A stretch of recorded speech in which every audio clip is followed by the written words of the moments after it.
Am I sound? No. Okay. Hi, welcome everyone to September's prep webinar called Using Motivational Interviewing Techniques to Address Fear of Change.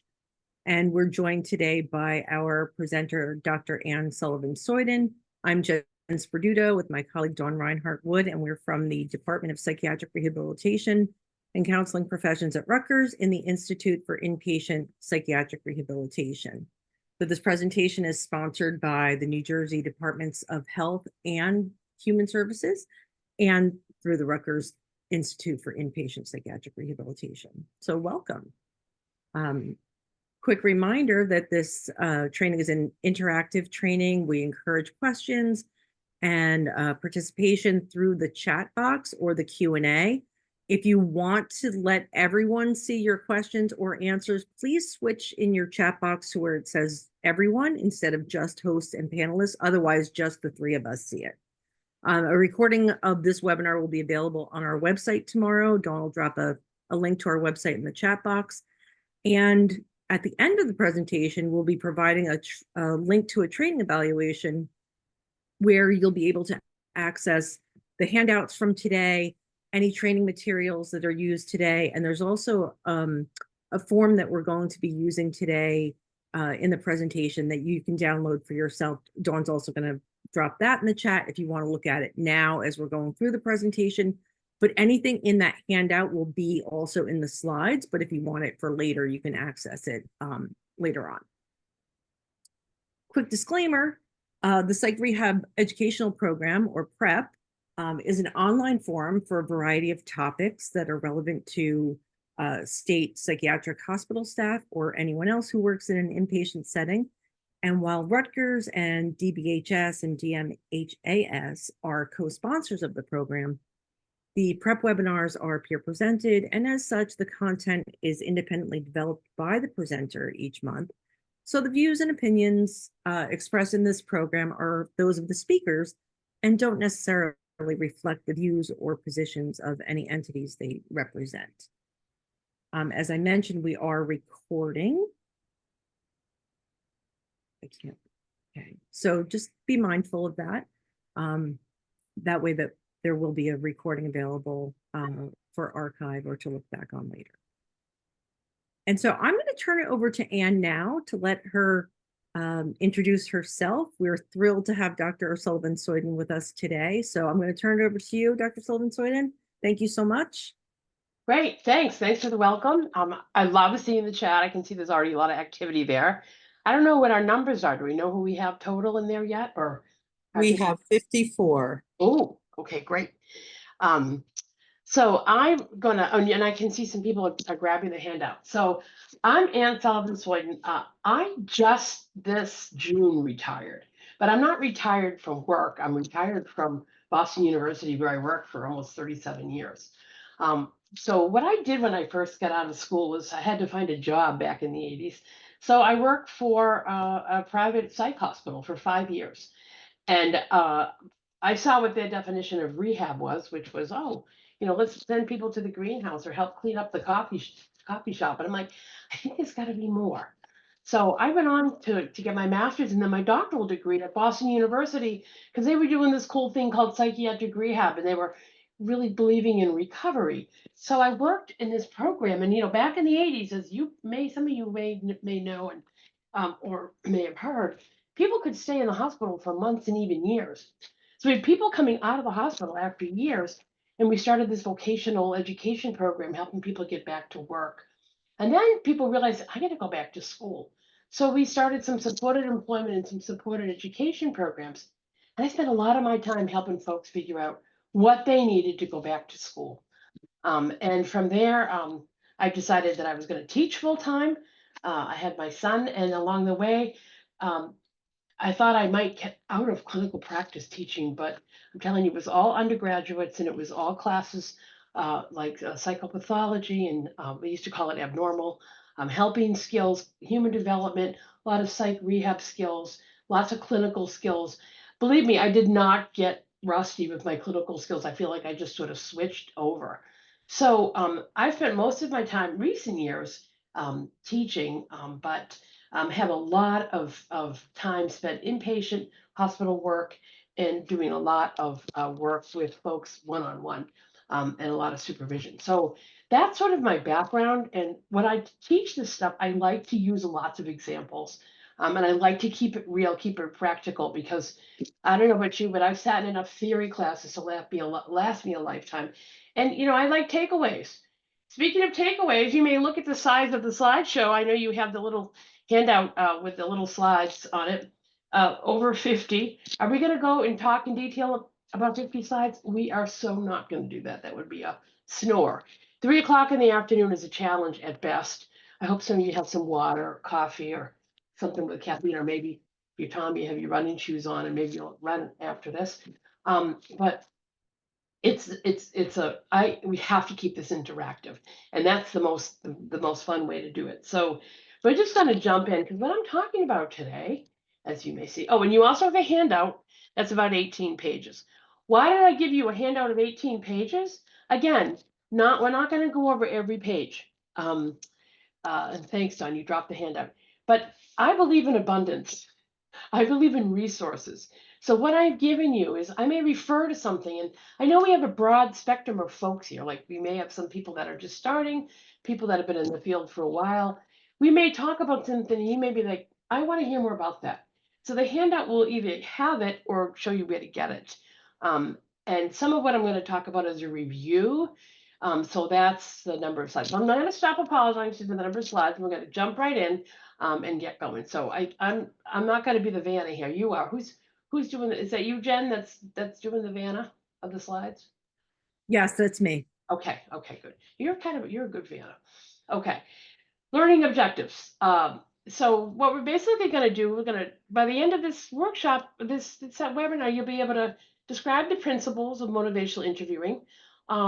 There's processes, there's a spirit, there's skills. We're going to talk about the principles. You're going to look at be able to identify some common signs of fear and resistance to change, and then list some strategies to address that fear of change.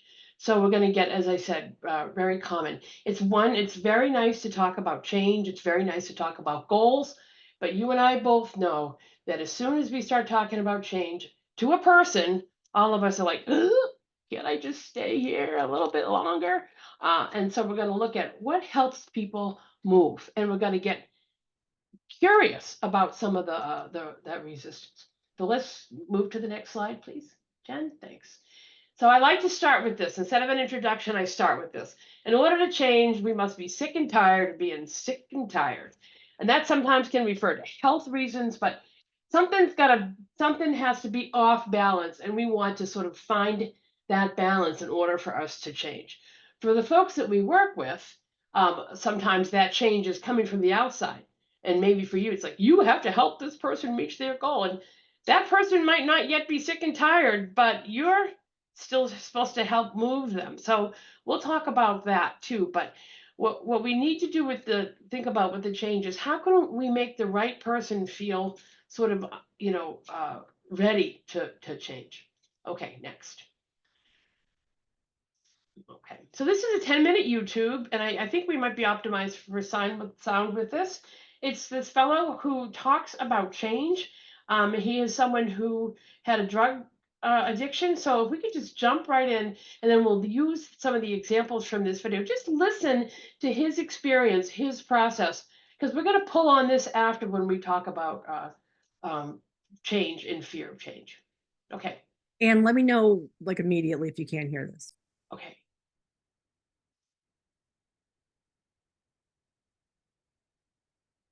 He has a little white hand on his face. I don't see a click button here to Oh. play the video. Okay, that's interesting. There is no play button. Okay. Well, let's just keep moving on, because I don't want this. I can't see them when technology hijacks us. So I'm gonna give you a link to that video at the end, Eric Zimmer, so you can watch it. It's a fabulous TED Talk. And what he talks about for him was, he got to a point, he was in a restaurant, he got arrested, And he was going to die if he didn't change. He had a real severe addiction. He was quite young at the time, and one of the things that he talks about was the thing that helped him change was he really had to just focus on one thing. So when he got sober, when he made that change, he wasn't trying to do work. He wasn't trying to do relationship. He couldn't even really do family. He was just focused on his sobriety, his recovery process. And one of the lessons that the points that he makes, and his kids are in the audience, was pretty powerful, is he says, "Oh, you just, if change is more difficult than many of us realize. And we need to take it seriously, and we need to give it the time that it deserves and the attention and the effort that it deserves."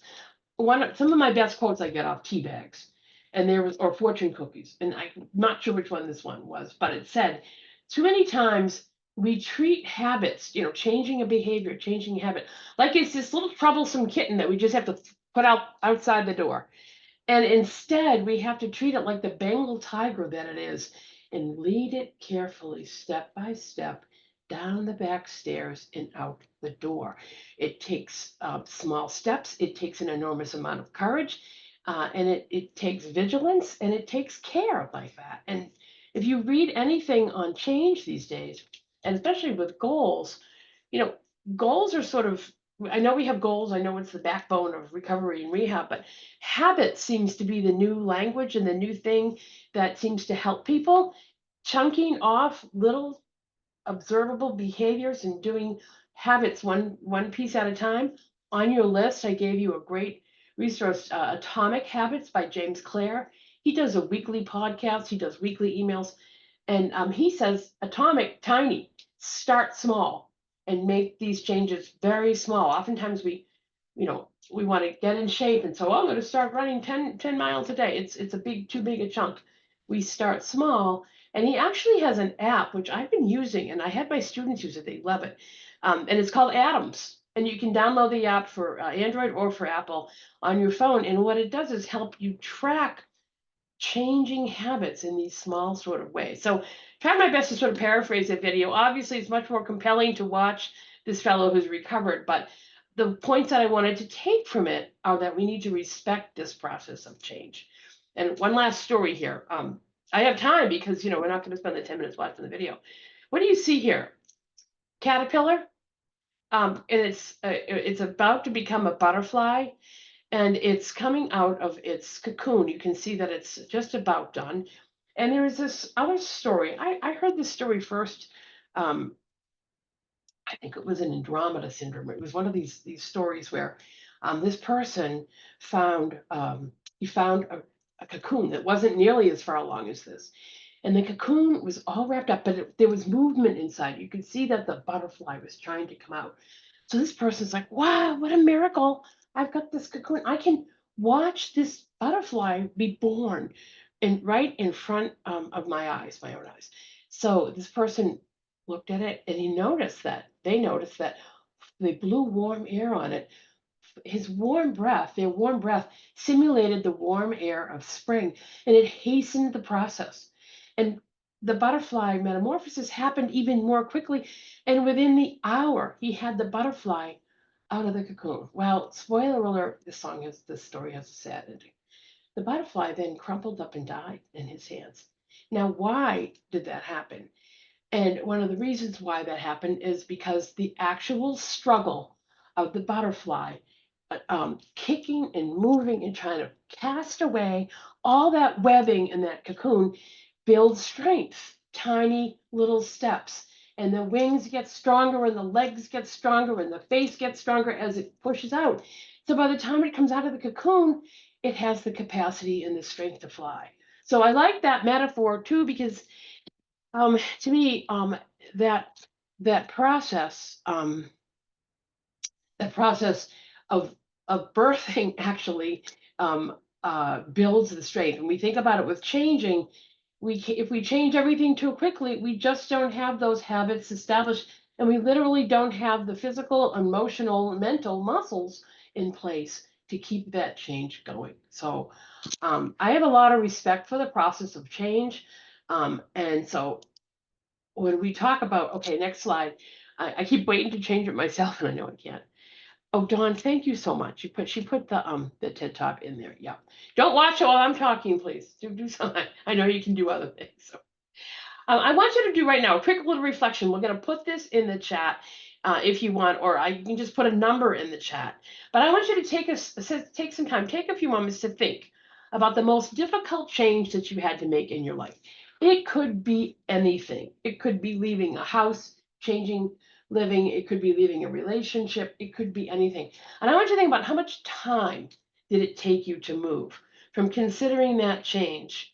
So thinking about it to actually taking action. How much time? And you can put a number with units. Oh, some people might a day. I've seen this question sometimes 10 years, several months. Okay. Not quick then. Got to break the ice. You're still trying. So lots of time. And it sounds like it's also sort of an ongoing process. Several years. Interesting. Interesting. Long time. Lots of starts and stops. Not a linear process then. Sounds like it's sort of circular. 10 years. So you guys have some good experience on the ground in what it actually takes to change. 8 months to locate Middlesex City. Still working it. Yeah, my husband and I have been thinking about moving and buying a house for about 1.5 years now, and we have no idea where to go. So we're not even close. 3 years, Dawn. Still working on it. Okay, you can put those in, and I'm going to move because I know we have this, an hour here. The idea here is that when we think about in our own lives how much time change can take, and then we're asking our folks who have paid the ultimate price. The people that we work with have paid with their mental health. They've paid with their brains. They've paid, some of them feeling like they paid with their sanity. They have a lot to lose, and we know that as cool and as change is, because it gets us something new. What we know when we change is that we have some risks there.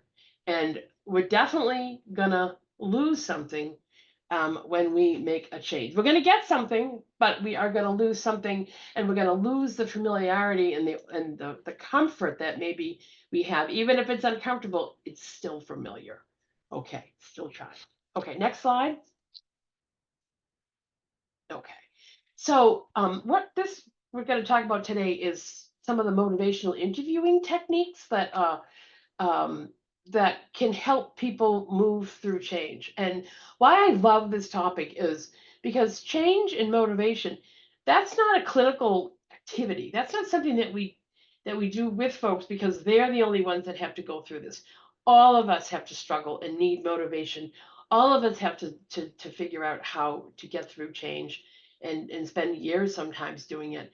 It's something that affects all of us. And if we define motivation, it's described as a drive, right, towards a goal, like this energy force that makes you want to do something. Sometimes it makes you want to avoid something. So intrinsic motivation means that the activity itself is desirable. You want to do it. Okay, I'm motivated maybe to learn how to cook, or maybe I want to, find a new place to live because, I want to move out of the city. You want to do it. Extrinsic motivation means you do something to get a result. You may not feel like inside, I really got to do this, but you want the goal, you want the reward, you want the thing that it gets you. Okay, so just to kind of keep that term in mind, we can go to the next slide with this. And so motivational interviewing is actually the style of communication that we do. It's a collaborative, we see here, goal-oriented style of communication, but we pay particular attention to the language of change. Is there any change talk? Do we hear any sort of someone sort of vacillating, thinking, I might want to do something different? It's designed to strengthen personal motivation for and commitment to a specific goal by pulling out the person's own reasons for change. And we do it with acceptance and compassion. These guys, Miller and Rolick, are sort of invented this concept. In plain language, motivational interviewing uses your current clinical skills, your person-centered skills. I'm assuming that many of you have been trained in a lot of those interpersonal skills, but it's kind of interpersonal. Carl Rogers would say, just purely just let the person talk and let them establish the direction. That's great when we're first trying to figure out what's going on with someone. Motivational interviewing is sort of that empathy with a little bit more of a direction. There is kind of trying to help the person move towards some change and helping them increase their motivation. So it's not just listening without really any expectation. It's listening while you're helping to help kind of move the person along, and that's one of the things that's different. So next slide. Okay, so here's a practice, and you have this on page 2 of your handout. If you're visual, you want to look at it, but you can do it right on the slide. You don't even have to open that up. But I want you, and you can put this into the chat first. What's something that you do at least once a week that you're motivated to do? What is something that you do at least once a week that you're motivated to do? Anything. We'll take anything.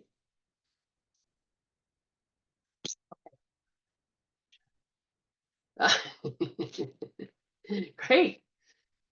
All kinds of physical activities there, Tom. Church, go to the gym, attend Bible study. Okay, eat, brush my teeth. Okay, work. All right. Things you're motivated to do because you want to have good breath. You want to, attend to your faith. You want to have fun. You want to get your dopamine going, whether it's eating or sexual activity, whatever it might be. You want to show affection. You want to socialize. And okay, so people are getting the handout. That's great. And this exercise is in the handout, and it's here also, as I said. Dinner by candlelight. Ooh, that I like.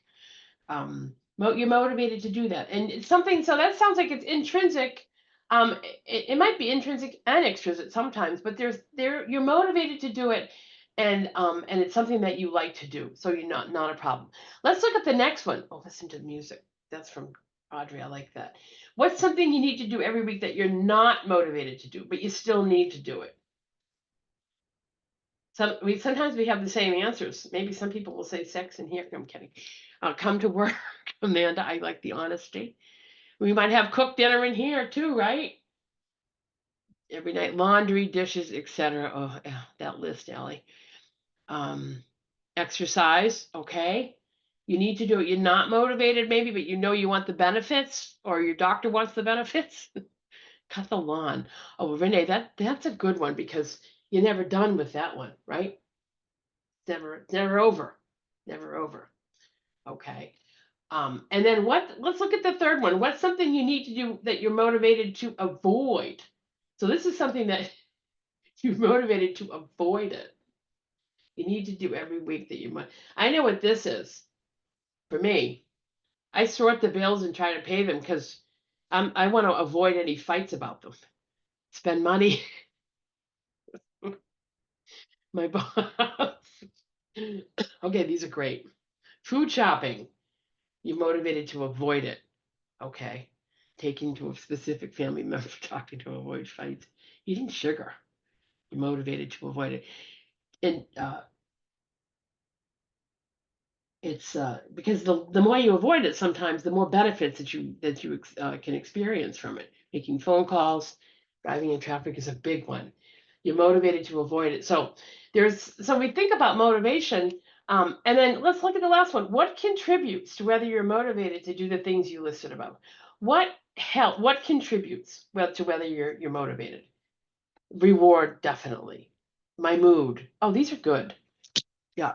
Your emotions, if you enjoy it. Yeah, necessity. So sometimes consequences. Okay. How it helps in the past. So past experience. Peace of mind. Exactly. If you don't do it, it's going to hang out there and nag you till you do it. Okay. Great. What else? Okay. So, it's so interesting because so much of these things we have in common. How much time it takes and energy and reminders. Some of us maybe have systems, to help us to get this stuff done, but we all this is something that I think we dance with every day. What I like to do, what I don't like to do, what I have to do, what can I do to avoid it, what helps me do stuff that I don't want to do. The bottom line is, we don't really have a choice sometimes if we want our lives to go the way we want. And sometimes we have to sort of revisit the big goal to remember why food shopping is necessary. When my husband and I moved to this apartment, we were going out too much and we were spending too much money, and the food that we were eating wasn't always the healthiest. So we went back to the big goal, which is wait, we want to save for this house and we want to be healthier. So even though I don't want to cook, I'd rather not, I don't want to go out more at times because of the consequences. So it's so interesting how you can sort of apply this. Let's go to the next slide. Okay, so these are the stages of change, and we're not going to talk a whole lot about these. We could do a whole lot more with this. I've done trainings just on this.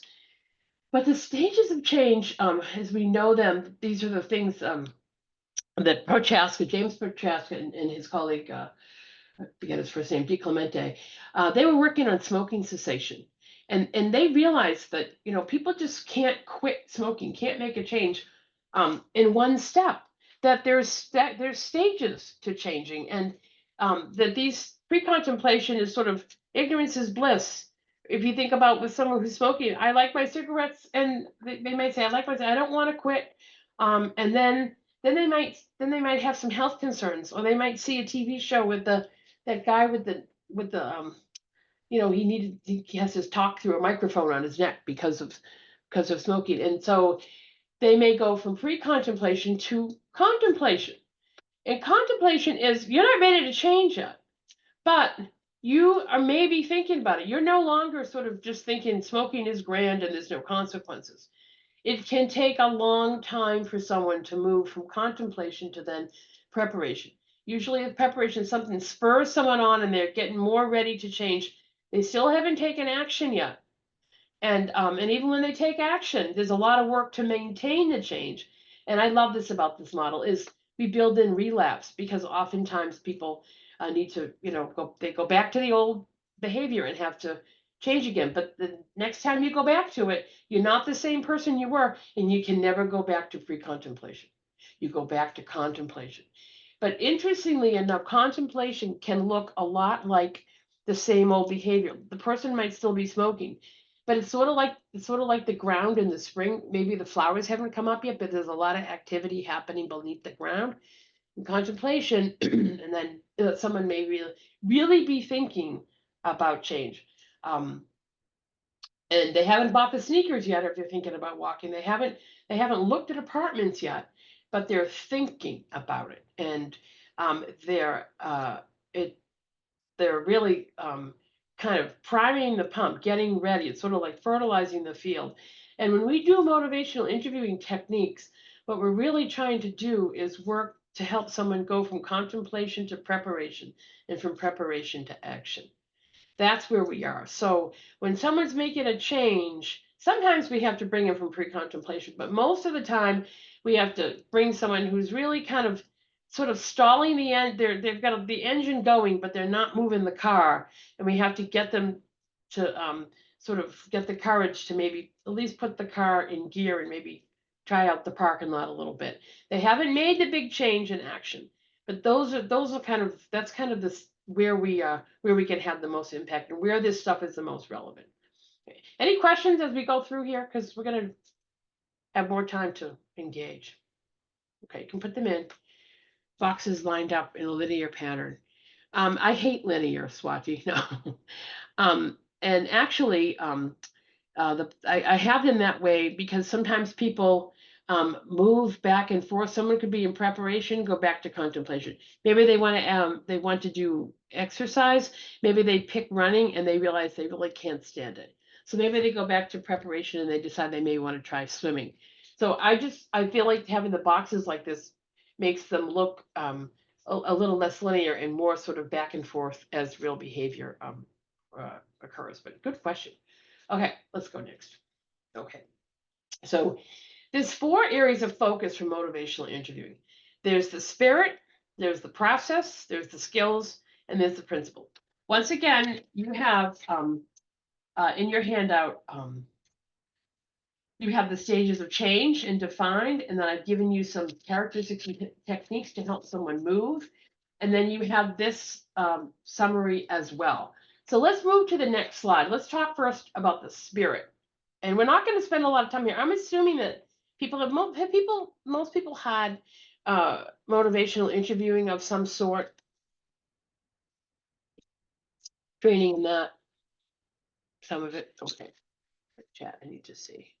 Okay, so my goal is not to redo that.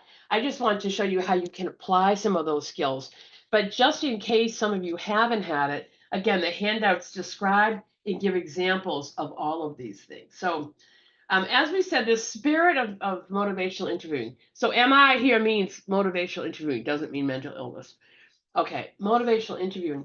The spirit is like, when we talk about the spirit, we talk about what are the beliefs beneath it.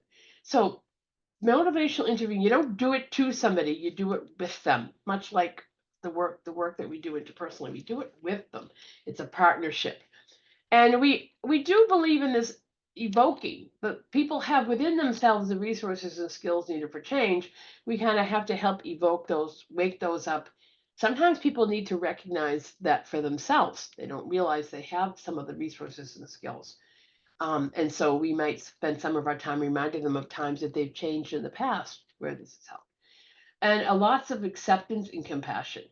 Non-judgmental, empathic, and respectful of informed choices, but also actively promote and prioritize clients' welfare. So we want to look after people, make sure that we have compassion for how difficult this changes, but also we never want to give up our self-determination. We want to make sure that people, as much as possible, they're making their own choices here. And we try to be as non-judgmental, empathic as possible, even though we still try to drive them in sort of a direction. You may notice the article that I sent you. I thought it was an interesting, a good one. It was something different. It was written in 2020, interesting, during the pandemic, not surprising. And it was about motivational interviewing and self-compassion. And I was thinking about the topic of this webinar, and it's like helping people get at the fear. And I thought that the self-compassion is a really good sort of skill to help people with sort of, we can have compassion, but it's also nice if we can teach people to have a little self-compassion as they make some of these difficult changes or as they line up to make some of these changes. So, okay, let's go to the next slide. So that's the spirit. The processes, as you can see, very closely linked to the spirit. We engage, these should all look very familiar to you. The engaging skills, the listening, demonstrating, understanding. We're going to do a little bit of this in a minute. Reflecting the person's experience and affirming their strengths. All of that, recognizing strengths. All of this should sound a lot like some of the psych rehab stuff that you do. And then focusing, so negotiating an agenda and a shared purpose. And then again, the evoking, helping the person build the why of change. Selling it, really, but selling it by helping them figure out for themselves, okay, why do I want this to happen?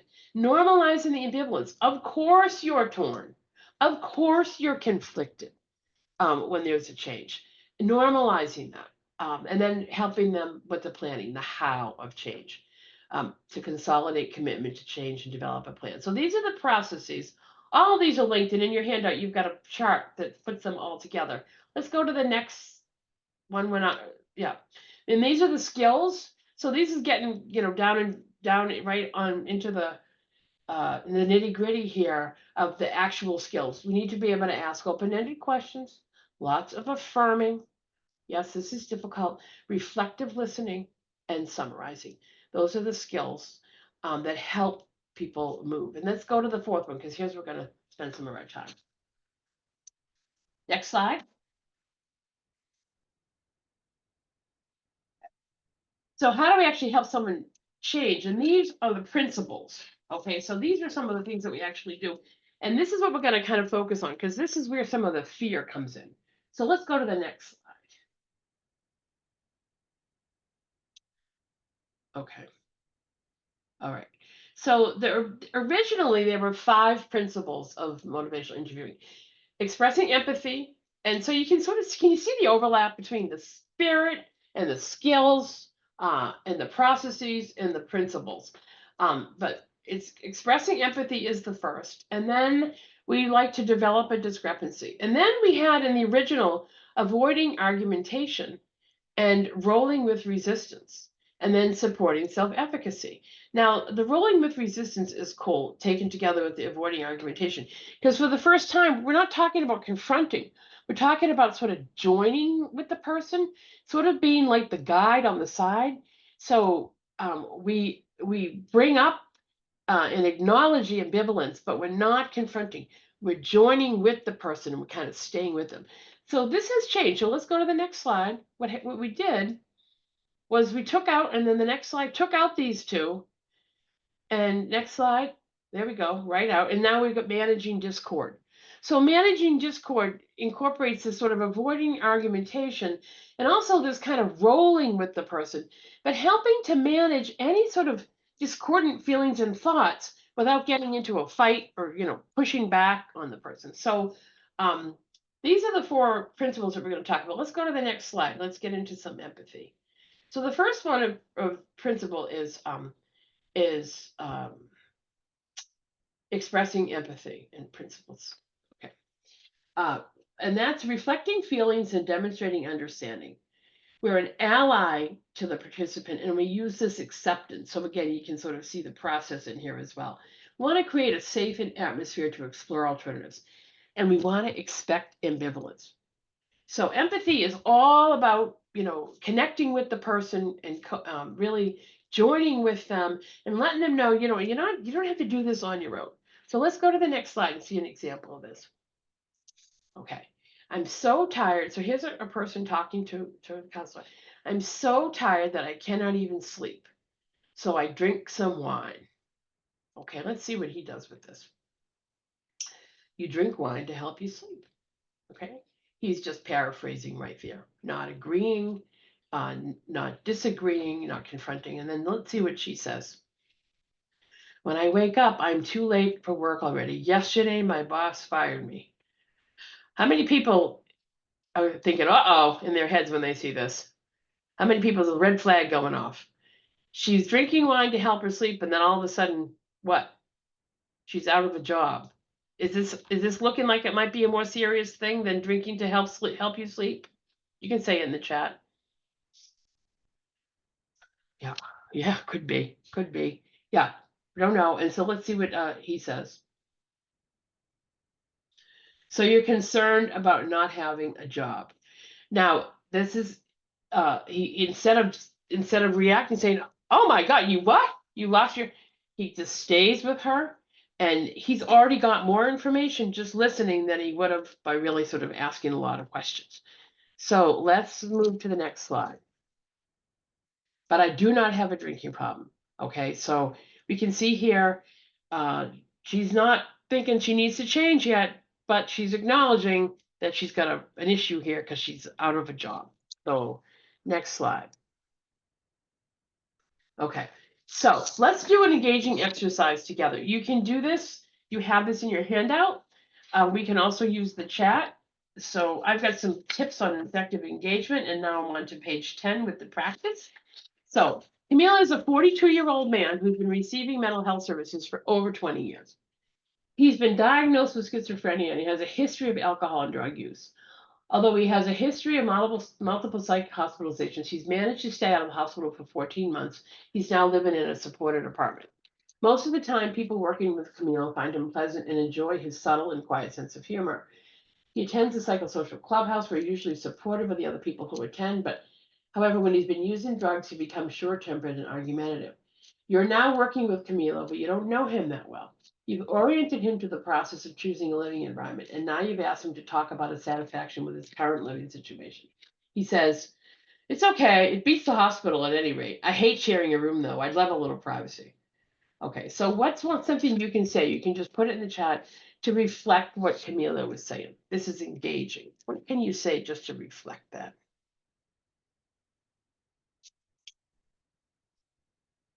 Okay, Swati. Okay, you'd validate. So what would you say to do that?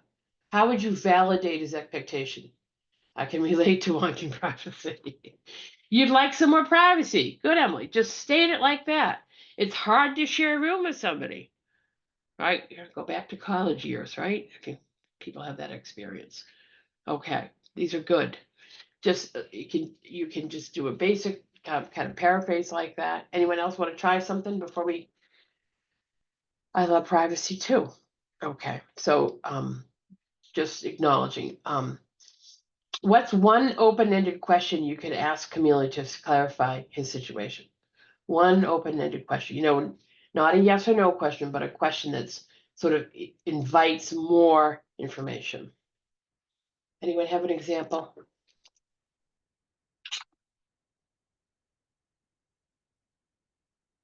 What's it like sharing a room right now? Great. Great, Stephanie. What's your ideal living situation? Mary, what's your roommate like? Right. All these. What helps sharing a room? What does privacy look like to you? All these questions would get us to where we want to go. Some more information. These are excellent examples. So later, I'm going back to the script here. Camila says, well, what choice do I have, really? I mean, I'm kind of stuck living where they put me, right? And it's so close to the clubhouse where I go every day. I have no idea where I would go. Okay, so one more empathy response. What's a feeling? You feel what? What's a feeling response you could do with Camilo here? Just stick with him and show that you get it. You feel frustrated.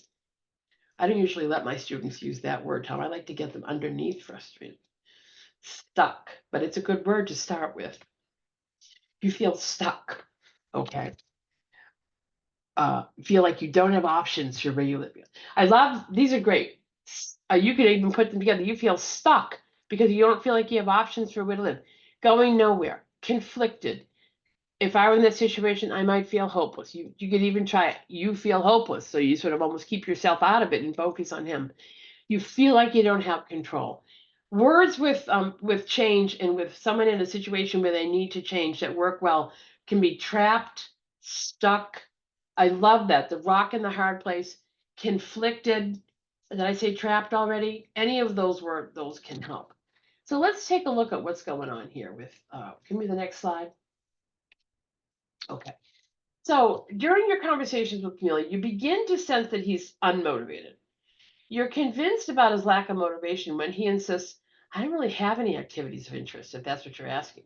I don't really have any goal right now. So how can you understand Camila's motivation? Well, one of the ways to start, I'm going to just jump ahead. Let's look at a list of possible interpretations for his statement that he doesn't have a goal. Any sound familiar to you? This is on your handout as well. This is a pretty exhaustive list, but I love this list because to me, this is sort of what we're talking about. This is the gist of what we're trying to do here in this webinar is instead of getting frustrated, which is easy to do, and when I say instead of getting furious, we want to get curious. So like when you think about with a little kid, if you've ever worked with a toddler, it's easy to get frustrated. But instead, if you think, well, what's really kind of going on here? What's that little funny thing? Does anyone have? Okay, you got rid of it. So what we want to think about is what might actually be going on. Someone says, I have no goal. These are some possible interpretations. Maybe I'm satisfied with my current situation. Maybe the state wants me to move out, but I'm satisfied. Maybe I don't want to tell you my goal. And maybe I don't trust you. Maybe I don't know you well enough to confide in you. Right now, I can't think beyond my next meal or my next drink. I'm not sure I'll live long enough to make it. I don't think my wishes or dreams qualify as a goal. I have a goal, but I'm afraid that if I say it out loud, it'll jinx it. These are all possible barriers that are underneath and someone who might look like they're not wanting to move or don't have a goal. And can you see how these are all sort of fears? I'm afraid you might think my goal is silly. I don't feel stable enough to work on a goal. I'm not really sure what I'd like to do. I've never really thought about it. For some people, they've never really had to do any of this sort of change stuff. And we can go to the next page because there's a bunch. And just read through these. If I say what might interest me, you might make me do it. And I'm not sure you might make me do it anyways. If I set a goal, I might fail. I've lost every job I've ever had. Some days it's all I can do to get up and get dressed. What difference does it make? nobody cares my success or failure. People like me can't expect to do any better than this, so why try? I'm not sure there's anything better than I have now. Achieving a new goal could mean losing everything I have now. If I'm going to set a goal, it means I might have to give up what I'm doing now, like drinking, and I'm not sure I could do that. And I'm overwhelmed in my life, and I want to take a break from making any more changes or setting any new goals. Which one of these, and you have them on the list, but we can just take a look at these. Any of these sound relevant to folks? Any of these resonate with you, with some of the folks that you've worked with?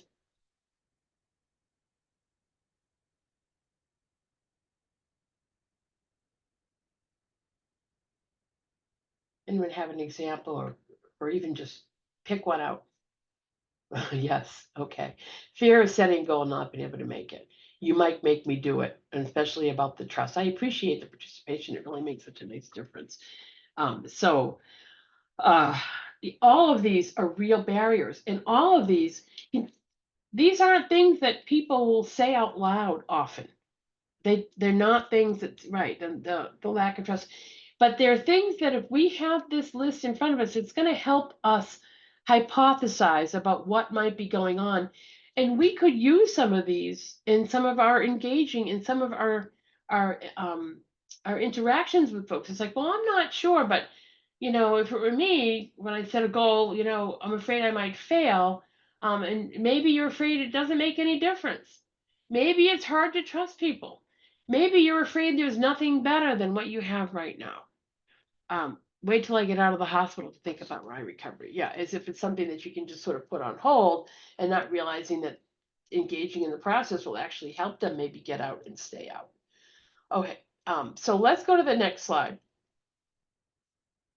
Because what we want to do next with what we do with motivational interviewing is we want to help develop this discrepancy. So it's like when what a person says and what they do don't match.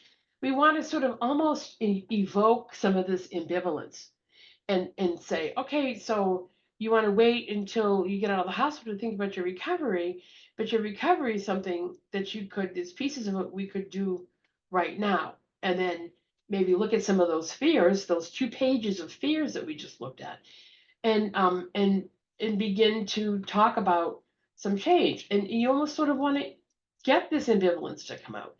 And we know that attachment to our old behavior is part of the ambivalence. All change contains an element of ambivalence. So let's go to the next slide. So this discrepancy, and we need to hit it again because there's some more stuff. I don't know if any of you you can just keep going until it all comes out. Thank you. I remember Dr. Doolittle. I don't know if you remember this. There was this Mr. Push Me, Pull You. This guy, this creature's not going to get very far because they're both and it has its own mission, and they're at cross purposes. So when we develop discrepancy, we clarify the important goals, but we also, explore what are the consequences and the potential consequences. What could happen if you do this? What could happen if you don't do this? And we can go back to the questions that we started the webinar with what are they motivated to avoid? What are you motivated to do? What are you motivated not to do? And then create and amplify a discrepancy between the current behavior and life goals. So how do we do that? So let's go to the next slide, because we have some exercises that can help do this. So ambivalence, remember that old Clash song, should I stay or should I go? Resolving ambivalence in the direction of change is one of the key elements, but you can't forget those 2 lists of fears. Some of the phrases that can help us, okay, on the one hand, but on the other hand. So part of you wants, but another part of you feels. And then you guys already came up with some of these. You feel torn, you feel conflicted. You want to sort of start creating this ambivalence and then diving into it. Because only in diving into it can we sort of sort through it and help the person, move to the other side of it. How would you like to suck less? Oh, I love that. So it's sort of a given that your life sort of sucks here, and that might not be something that they say out loud, or they might. And so how would you like it to suck less? So it's not about how do you want your life to be wonderful, but how can it suck less? And I love that. So using some of these tools, let's go to the next slide here. Oh, there we are. There, you got that. So some of the ways that some of the tools that we have, the actual rulers, and I've given you these rulers in the handout, but you can say, how important is it? How important is this change, right? Or how important is it that your life suck a little less, right? And you always, whenever, so let's say someone says, oh, it's 6, it's a 6. Instead of saying, why not a 7 or 8? We always say, why not lower? Why isn't it lower? And then what happens if you say that? Well, if someone says, well, why isn't it lower? Well, because it's not a 4, it's a 6, because, and then out of their mouth becomes all the reasons why the change is important. It's so much more important. It's so much more powerful when the person starts coming up with the reasons than if we tell them the reasons. So for all of these skills, how ready, how confident, how important, wherever someone puts the number, if we ask them, why not lower? You start getting some of this more positive talk. And it's one way, I like this, it's a concrete strategy to sort of help explore ambivalence. And again, address some of those fears. So let's move to the next slide. Okay, here we go. We're back to, so here's our lady. He's going to develop discrepancy. I only enjoy having some drinks with my friends, that's all. Drinking helps me relax and have fun. I think I deserve that for a change. Okay, next. Okay, so drinking has some good things for you. He acknowledges. Now tell me about the not so good things you experience because of drinking. Well, as I said, I lost my job because of my drinking problem, and I often feel sick. Okay, so she starts coming up with some of the consequences of the behavior, and that's how we start with this discrepancy. So let's go to the next slide. Okay, so then we get this ambivalence going, and you're going to hit some discord. What's right out, what you don't want to do is advice, logic, disagreeing, judging, diagnosing, withdrawing, distracting. I have a whole list that I've given you of things that shut down communication. Changing the subject, even humoring, make it a joke. I mean, there's a place and time for humor, but when you're managing discord, you want to stay with the person and join them, but and acknowledge some of the concerns they might be having and some of the feelings they might be having, but you don't want to take the other side. And one of the things I like to think about with this is, we especially in the world we live in now is so bipartisan. There's two positions, and my position is this, and you want me to change, and I don't want to change. And if we can move off the positions, like these two really have positions, and instead think about interests. Well, we both have an interest in you getting out of the hospital, right? Now we have to talk about how that might look. How might that happen? And instead of saying change, no, in fighting about it, you think about, okay, well, let's see what we have in common in terms of interests, and let's see how we can make that move forward. So let's go to the next slide. Okay, so here's some more managing discord. So we roll rather than confront. And when you hit resistance, what do? You can give permission, shift perceptions. You can invite but not impose new perspectives. Use value the client as a resource for helping finding solutions to problems. What do you think might work here? What's something that's worked for you in the past? And then one of my favorites is using, looking at the pros and cons and using this decisional balance tool. If someone's really continuing with resistance, it means we have to sort of signal it means we have to change our approach. We should kind of back off and try something. So let's move to the next slide. I do not want to stop drinking. As I said, I do not have a drinking problem. I want to drink when I feel like it. Next. Okay, but I think that's what he wants to say, but that is confronting. We don't want that. So let's see what he says instead. See, that didn't work so well. Okay, so let's do it again. Okay. So instead of confronting, okay, he's thinking it, but he's not saying it. Move. Yep. Others may think you have a problem, but you don't. And then that's right. And now we know that the mom is in on this and has thought she's had a problem as well. So let's move in a little more. Okay. So this is actually the decisional balance. And I've given you a tool in the packet to do this. And we have time. I know we're screeching towards the end, but there's an actual if you can do this for yourself and think, how do I get this to move towards benefits to self versus cost? So this is an exercise program. To the left are all the benefits, to the right are the costs. You know, it's tough, it's boring. Let's move to the next slide. Okay, so we move towards less ambivalence. Then what we want to do is to get this to be weighted down in the definition of benefits. So I've given you a chart on page 12, a decisional balance worksheet. So let's go to the next slide. And this these things, it's a chart that you can, it's an activity you can actually do with someone. Things I will gain, things others will gain, gains and approval of myself, gains and approval of others, and you do it for both sides. Gains and losses. It's so important to look at both. Okay. And so this is the readiness ruler. And then this last slide is, again, just supporting self-efficacy. Anytime you hear someone feel like they can try it, they feel some confidence. If they can look at someone else who's been successful, we can do that. So let's go to the next slide. Okay. And then this is just an example. So just flip through. And this is supporting self-efficacy. And you can see that she's willing to help. And then the confidence ruler.